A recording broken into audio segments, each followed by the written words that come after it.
All right, this is the trees by the chicken coop.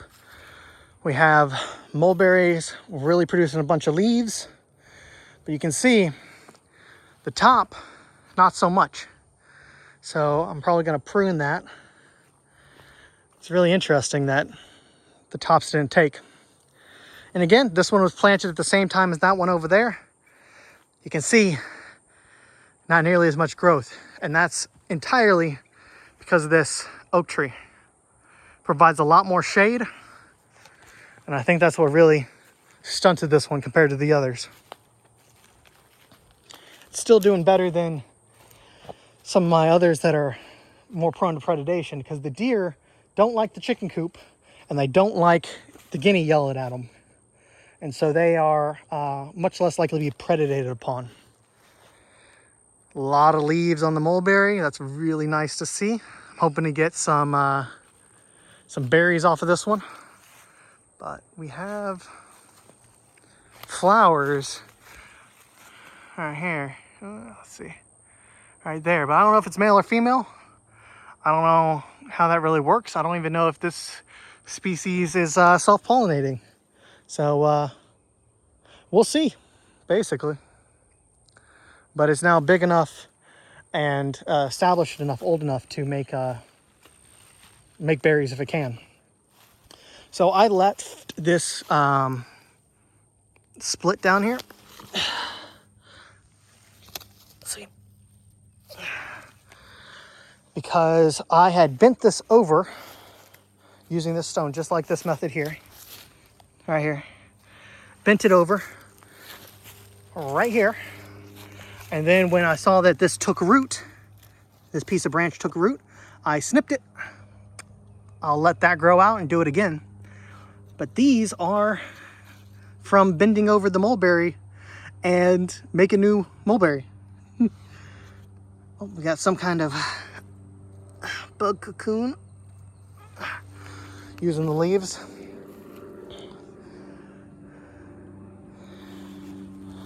We have our first leaf on the grape. So these grapes did produce grapes last year, and they are doing well, but we hadn't had any leaves yet. But now we finally have some leaves, which means these will start producing leaves soon.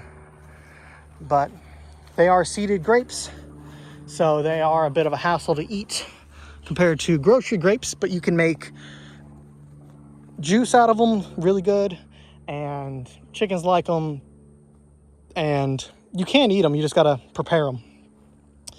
This is the fig that I got. This is in our chicken coop. You can see I put some stones to protect it from scratch, and you can see they scratch around the stones. I have a little chicken rest, and you can see that they like munching on the leaves. Yep, there's some munched leaves. Because the chickens like eating, and they get a little bored and they like playing around. But this is turning out really nice, and it's doing well in the chicken coop, which as it gets bigger, we'll see how that goes. But I would be more than happy to add another fig in here, or even two. Provide some shade, but we do have the grapes as well that grow up the side. So maybe we'll just stick with one, maybe two, because this is my persimmon in here, and I thought for sure it was dead. I thought this persimmon was dead. I didn't see nothing from it. I was like, okay, it's not doing good. It's not gonna survive in the chicken coop. And lo and behold, we have green growth. Just goes to show you, look at the top. That doesn't look good at all. And then bam. Just goes to show you can't count them out. You got to give them the time to set up. You got to give them the time to surprise you. Because I really did not think that thing was going to live. And it proved me wrong. You're doing good. Not as good as I might like, but that is my first persimmon. And I don't know a whole lot about persimmons. So, fair enough. So we got some clover coming up. These is fig cutting. We'll see if they take. This is the plums we got. And they, oh man, this is doing good. Look at all these leaves. This thing's growing like crazy. Really nice. Oh, we got a wasp. But seems to be doing really well. Put out a ton of leaves. Really looking forward to that.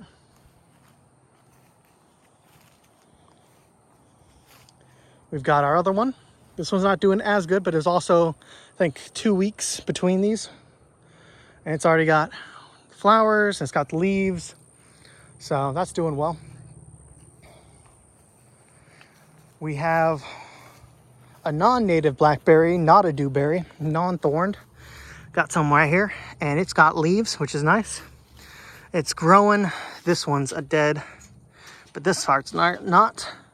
It's doing well, but it's being outcompeted by the dewberry. But you know, I'll baby it and I'll protect it from the dewberry, but it's not doing as well as I had hoped. We have our plum, or peach, sorry. This is our peach tree, the one that I trimmed for the first time. First time I had ever trimmed a tree. So I was pretty nervous. Still have no leaves, but we have buds, which is great to see. You know, it's always a little nerve-wracking cutting a tree, especially when you're not used to it. But we have buds. It looks like a tree again. I was weak. I planted these when we first moved out here, and we had a drought immediately, and these struggled. So I let them grow. I let them get suckers. I didn't cut them. I probably should have. They probably would have benefited. There is some leaves. They probably would have benefited from the pruning, but I had never done that before, and I was a little nervous. So they suffered for it, and now it's looking a lot better. This one, the central trunk basically died, and it bushed out, and so I'm keeping it bushy for now. I did trim it, and we'll see which ones grow good or if we'll keep it more bush-like. But we don't have anything on here yet, which is a little concerning, especially since they're the same species, the same type. But there's not a whole lot over there yet, so yeah, it's bendy. It's very flexible, so it's still alive. The mulberries, we have wrapped them. We have some growth. We have some weed growth, and that's about it over here. We got some. There's some coming through the bottom. Looks like the tops of these also died, just like the one under the tree, but not the one by the chicken coop. So I'm not sure what happened there. This one's doing better than the others. That's nice to see. This one should grow enough that I could probably remove this come next spring, and it'll be tall enough not to get eaten by the deer. In here, I have a hazelnut. It's in there, but not seeing a lot of growth down there, but we'll see. The hazelnut, love hazelnuts. I think they're an amazing plant. They're definitely struggling. I think I'm going to try them in pots and try and do them that way. Get them more established before I try and plant them. But I definitely want some more. So we have some volunteers as far as plants go over here and on the property in general. So I threw out some of this vetch, but that was last spring. And now we have these little volunteers all over the property, which is great to see. The bugs and bees love the flowers, and it's really nice seeing these volunteers, the crimson clover, this, and some of the other things that they're coming up on their own. They're part of the environment, and they're good for the soil.